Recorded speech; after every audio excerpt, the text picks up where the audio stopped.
Hola, ¿cómo estás? Konnichiwa, tudubem, hello, aloha. What it do? Welcome to the J-Boy Sports Podcast. Please like, share, subscribe, and comment. Let's build up this channel. Let's spread it out to the world. Let's spread it out from the long reaches and the shores, from sea to shining sea and coast to coast. And if you don't like things that I am saying, you can still help a brother out because, it doesn't cost you anything to help me out. I would help you out. So, today we're going to have to discuss the losing Mr. LeBron James. I know that ESPN won't do it, and because of that, I got to do it. In the words of Kendrick Lamar, somebody got to do it, right? Guess it's me. And the thing is, when it comes to LeBron James, I promise you, I wouldn't gain as much satisfaction about telling the truth about him if other people would tell the truth about him consistently.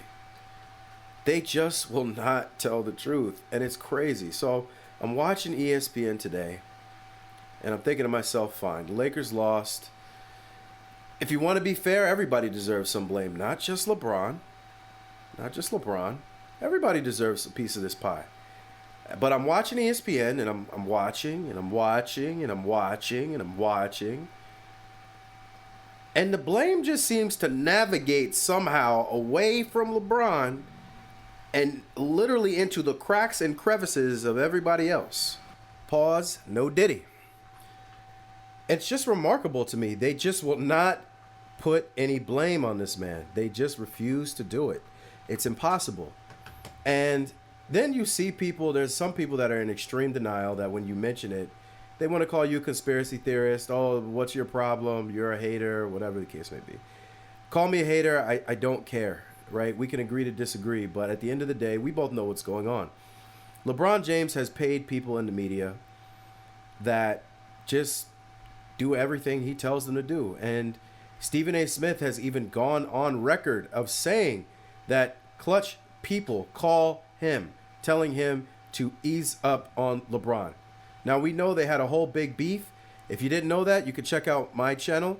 I have a video showing that to you, right? If you go to the Stephen A. Smith versus LeBron James playlist, I went through literally their entire little beef from A to Z. It's great content if you're interested.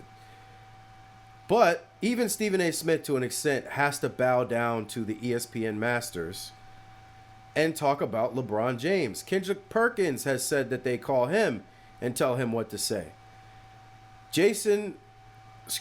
Richard Jefferson is attached to Clutch Sports as well.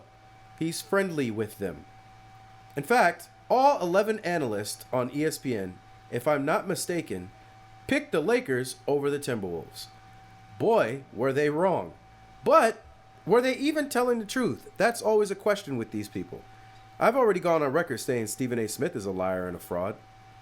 That's clear and obvious. However, when he's dealing with LeBron James, it's just a war of who is the more fraud.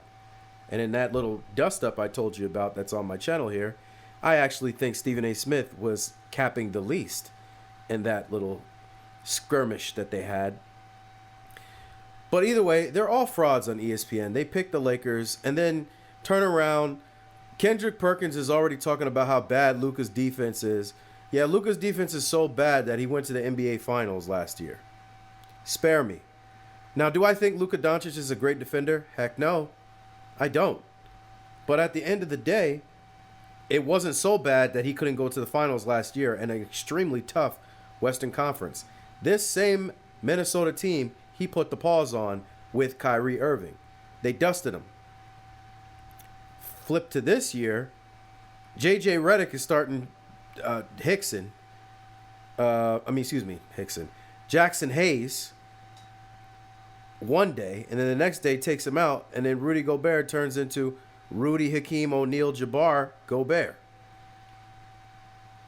But either way, LeBron James deserves some of this blame too. Now, I'm going to be nice. I'm going to quickly explain what blame Luka Doncic and them deserve. Luka Doncic does not play great defense. His defense is trash. It's just absolutely horrible. it doesn't even look like he's trying that hard. In fact, I would be calling more fouls on him. He runs it like when people try to go around him, he runs into you first to slow you down. But then after that, his feet stop moving and you just go around him. It's very Olay type defense. It's horrible. I saw a graphic on TNT last night when I was watching the game, and they just the defense he was playing was just like one of those people, you know, frisking people if you're trying to get into a club or the airport, but they're not really doing a good job of even frisking. They just pat you in two places and let you go. That's the type of defense Luka Doncic plays. It's not good. But also, he's not good on off-ball defense. He's not blocking your shot from behind. He's just not a good defender at all. He's also not in great shape. You know, and so that affects him, I think, defensively. LeBron's also not a good defender. Now, he looks a little better because his off-ball defense is good. He's good to back somebody else up. Like maybe when he feels like it, and then there's times where he doesn't even do that, and he's just standing around looking, trying to figure out what happened. That happens all the time with him.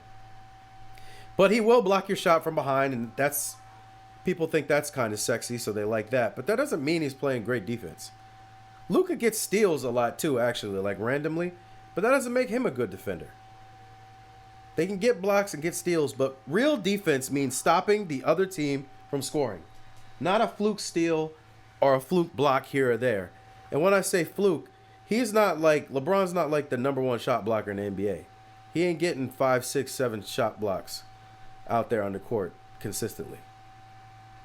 Right? He's not averaging 3 blocks a game, 4 blocks a game. Those are elite shot blockers that do change the game. LeBron has a few moments where it changed the game. That 2016 block, I'll give him that. One of the best defensive plays in NBA history. You know. But still, that's not going to win you every single game. It just doesn't work that way. So they don't talk about LeBron James. They burn up Luka for his defense, and they go in on J.J. Redick, as they should. J.J.'s a clown. He just basically allowed the Finch to just completely outcoach him. He took out Jackson Hayes, and then Rudy Gobert turned into Rudy Hakeem O'Neal-Jabbar, as we've already talked about. That was dumb. For Maxi Kleber, who hasn't even played. And he thought that was a good decision. Meanwhile, in all these little interviews, he's telling us about the quadratic formula and how smart he is. Shut up, JJ. Nobody cares, man. Nobody cares. Nobody likes you, you little arrogant prick. Nobody likes you, man. Nobody likes you. But, so he doing all that. And what else did he do? He let the starters play all of basically game 4 in the second half. And then they were too tired to finish the daggone game. And from there, let's take the blame back over to LeBron James. The fourth quarter of game 4, 0 points. 0. 27 points in the first 3 quarters, 0 points in the fourth quarter. 0. What the heck is that, man? 0? This is the guy that a lot of these people keep trying to compare to Kobe Bryant and Michael Jordan and Tim Duncan and Magic Johnson, Kareem Abdul-Jabbar, Larry Bird, Hakeem Olajuwon. When those guys had another star on their team, specifically, but even if they didn't have another star on their team, an elite level star like LeBron has had, you have Luka Doncic on your team. Luka's getting doubled. I'm watching him double him to get the ball out of his hands. I'm watching it. And somehow, you still don't score a point in the fourth quarter. Kobe Bean would never. Would never. And this is the guy that everybody's capping for all the time. That doesn't make sense to me. Not 1 point, and even if you scored 1 point, that's still trash. Fast forward to the elimination game, game 5, with Rudy Hakeem O'Neal-Jabbar. I think he had like 5 points in the fourth quarter. In fact, can I check that from here? I think it was like 5 points. Don't 100% quote me on that. But it wasn't good. It wasn't good. Played like trash in the fourth quarter, man. And the game was close. That's the funny thing. He hit 1 3-pointer. That I'll give him credit. Kept it a little close with it was either 3 or 4 minutes left. I don't remember exactly. He was still fighting a little bit there, but then just did nothing with it after that. And they were doubling Luka Doncic. You can go check the tape. They were doubling Luka. So he should have had some freedom to do something. He had a couple of decent looks at the basket from the three. Made one, missed all the other ones. I don't see people calling him and sending him death threats the way they sent Danny Green death threats for missing that three. Even though they ultimately won the championship that year in the bubble. But, LeBron James deserves to get some of this blame. Julius Randle and Rudy Gobert went off. All of you keep telling me LeBron James can guard 1 through 5. That's a lie. That's never been the case. You can't just stick LeBron James on Tim Duncan or Kevin Garnett or Chris Webber or one of these power forwards. You can put him on Draymond Green playing power forward or center. And I hate to admit this, but yeah, sometimes you could put him on guys like Pau Gasol even a little bit. Sometimes. But I don't know about all game for Pau, but definitely he can't guard no Amari Stoudemire, a Tim Duncan, Chris Webber. Couldn't guard no Chris Bosh in Chris Bosh's prime, even though they were on the same team. Jermaine O'Neal. Zebo? Are you kidding me? LeBron on Zebo? Fouled out in the first quarter. So, that's a lie. Because Julius Randle barely played yesterday because of the foul trouble. Still ended the game with 23 points, 4 assists, and 5 boards. How? He only played 32 minutes. It's not like he had all an eternity. He was in foul trouble for most of the first half. Barely played. Still managed to have 11 points in the fourth quarter. Why do I keep harping on the fourth quarter? Because the fourth quarter is when things really matter. I watched Kobe Bean Bryant, and I know I'm gonna keep bringing it up because when you guys try to tell me how good LeBron is, I have to compare him to who I think is the best player I've seen play. And for me, that's Kobe. I used to routinely watch this man not score in the first half and end games with 40. I used to watch teams straight up send the entire house at him because there was no stopping him one-on-one. Meanwhile, I watch LeBron pass when he has Rudy Gobert on him. That's not happening with Kobe Bryant. He only needs a sliver of daylight to activate and destroy you. There was a game where Kobe Bryant missed the first 15 shots. I lie to you not. First 15 shots. In the fourth quarter, finally, against the Hornets, he got hot. Took a 3 to close the game out, and bang! Like Kevin Harlan. Made it. Won the game. So, I mean, that's what you want from your star player. I'm sorry, but if you're supposed to be the greatest of all time or one of the greatest of all time, you can't be having scoreless fourth quarters, scoring 5 points in the fourth quarter. That's just not getting it done, man. That's just not getting it done. And the games were close. Look, you can say Jay Boyks dislikes LeBron. He's a hater of LeBron. Fine. You can say all of that. But why can't he just close out these games? What can I say if he has 11 points in the fourth quarter, even in a loss? I can't blame him for that. He did his job. If down the stretch he has, makes big plays to win the game, what can I say? Against the Timberwolves, it's been close, dang near every game. Except game 2 when they pretty much beat the brakes off of the T-Wolves. Against the Nuggets, it was close last year. But somebody's got to close, and it's just never LeBron. If he doesn't have somebody else to help him close, he just can't do it. But you still want to compare him to somebody like Kobe Bean Bryant, who was the ultimate closer. I just saw a stat the other day that against the Spurs, when Kobe put the brakes on him, when he put B to B, belt to buttocks, he only had 11 free throws in the whole series. Still averaged 29 points per game, and they won. What does that tell you? The Spurs made a commitment to not fouling him and giving him easy points. It didn't matter. He found another way to win. Averaging 29 points a game, but only having 11 free throws in the whole series is insane. But that's what Kobe Bryant did. Whatever you thought he couldn't do, however you thought he couldn't win, he found a way to win. He didn't play good against the Celtics in Game 7.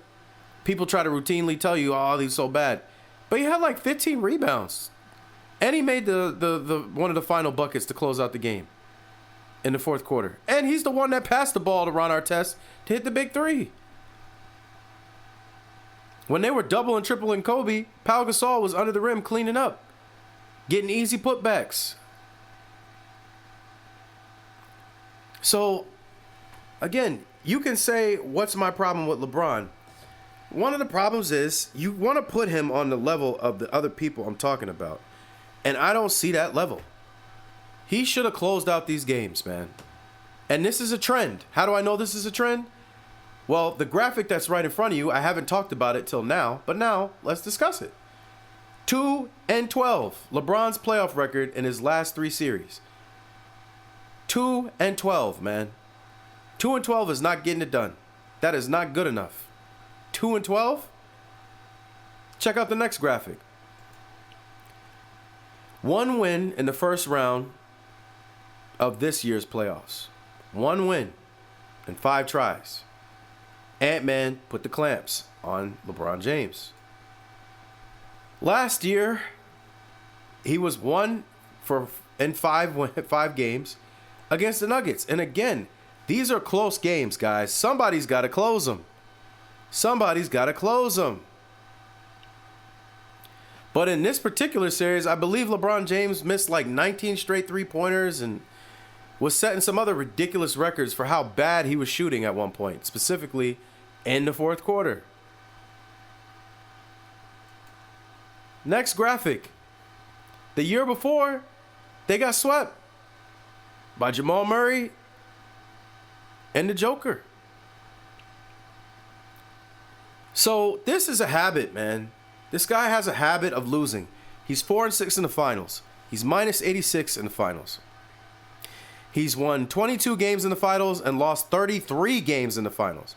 That's a horrible win percentage. This is not GOAT material.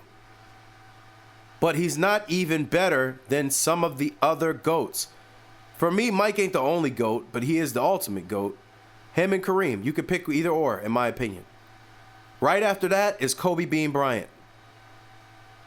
Then after that, you got your Duncans, your Magics, your Kareems. Excuse me, Kareem's up there. Your Duncans, your Magics, your Shaqs, your Birds, your Hakeems maybe.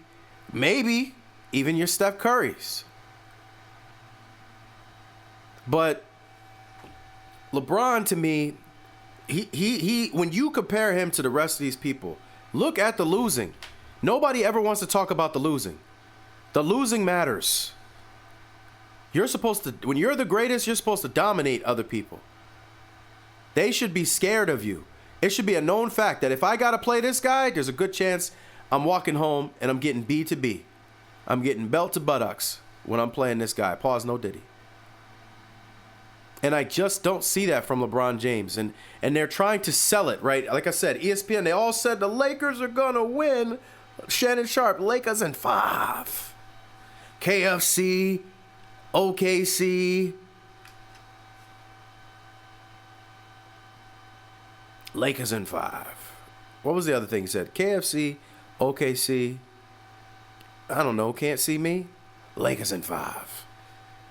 But it was Wolves in 5. And they were all wrong. But are they dumb? I don't think so. I just think they're part of a clown brigade of puppets. So they got to say LeBron James. Lord knows they'd never put me on a panel like that. I'd always bet against LeBron. And you know what? Do you see these numbers? Let's go back to the first one again. You see these numbers? 2-12. But yet you pick him to win something? So is that more of like you think Luka is so much better than Anthony Davis, or you just actually believe in LeBron James winning? Especially out west. Woo! I think he's lost in the first round or hasn't made the playoffs in 5 of his 7 seasons in a Laker uniform. So it's time to stop this, man. Somebody has to address the losing. You can't talk about how good he is at this, how good he is at that, and he's so great, he's so unstoppable. Well, then if he's that good, he shouldn't be losing. And there's no injuries. There's no injuries that's slowing us down, really. Right? There's nothing that's like over the top where he can't play at all. I'm sorry. The 1 year they didn't make the playoffs before AD got there, maybe you could say injury. But he had like 18 games left, and they were still in the playoffs when he came back. Then they just started losing like this. So when are we going to address the losing? When does losing matter in this conversation? He's not a toddler. He's not a 2-year-old. This is not the Special Olympics where everybody gets a chance. We're just happy that they're there having a good time. And we're happy that they can achieve things even when people maybe didn't think that they could. That's the Special Olympics. We all applaud for it. We all love to see it. These people doing the best they can to make the best out of themselves. We love it. We do want to give everybody a trophy in that instance. But this is the NBA. And we're talking about the greatest players of all time. This is unacceptable. You can't call this GOAT material. It's not. And if you're going to tell me it's a team sport, boo. Spare me. The best players still find a way to get their teams to win because they are the best. They're the best players. They're the best leaders. There's an aura around them. So I don't want to hear, oh, well, it's a team sport, so you got to blame the team. No. It's not how it works. Greatness is so great that it usually wins. And that's the great separator. And most of the greatest players ever, they won with the best teams, maybe at times, but they also managed to win with the teams that weren't so great. You know? Can you win when your team is not unbelievably stacked? And in LeBron's case, that's a no. In fact, he'd still be losing. You got Luka Doncic on your team. Luka Doncic. And you still can't win. But what's even more disgusting is people be like, Luka's not the best player on the team. It's LeBron. Oh, man. Cut it out, please, people. Please cut it out. It's Luka Doncic. He's 26 years old. He averages dang near triple-double himself. He definitely is the way better shot maker. Way better. Luka is disgusting how well he can shoot. And the funny thing is, I don't think he's a great shooter. But he just knows how to make timely baskets. And he's extremely skilled. Those are two things that I don't think LeBron really excels at. Not consistently. Might get fortunate here or there, but it's not his strengths. So, I just wanted to share this graphic with you. It's crazy bad. In the meantime, please like, share, subscribe, comment. I'd love to, have debates and have conversations. We can agree to disagree if you disagree with what I'm saying. But hey, hit me up. Send a message in the comments. Let's have a discussion. Why am I wrong? Why are you wrong? Let's talk about that. Let's just have a discussion. So I really appreciate the time. Please like, share, and subscribe. I'm trying to build the channel. Help a brother out. Okay? And don't click off immediately because there's some other suggested videos that I know you'll love. So I really appreciate your time. Thank you very much. Very humble. Much love. That somehow you never get over leaving